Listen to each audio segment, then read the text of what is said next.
Puissance en courant alternatif, puissance instantanée.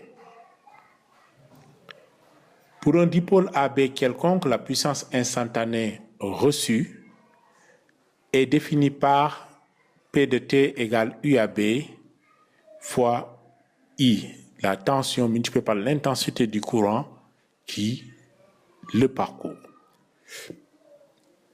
En régime sinusoïdal où nous pouvons prendre l'intensité comme étant IM cosinus oméga t et la tension UM cosinus oméga t plus phi, on a donc P de T égale UM IM cosinus de oméga t plus phi.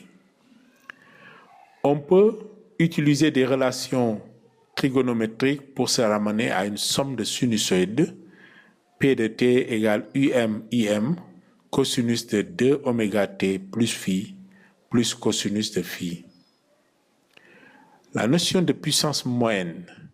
La puissance moyenne, c'est 1 sur t, intégrale de 0 à t de P de t d de t. C'est une expression mathématique permettant de calculer la moyenne d'une fonction périodique pendant une période.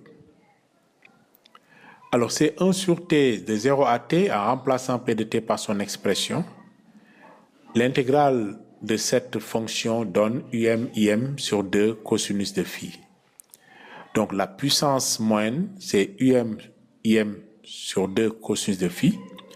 Mais si UM est remplacé par U fois racine de 2 et aussi IM est remplacé par I fois racine de 2, nous obtenons UI cosinus de phi où U est la tension efficace, I la tension et l'intensité efficace. Alors P, cette puissance est appelée la puissance active, va s'exprimer en watts. Le terme UU apparemment est une puissance donc apparente qui s'exprime en volt-ampère et le cosinus de phi, très souvent noté K, est appelé facteur de puissance et il est sans unité.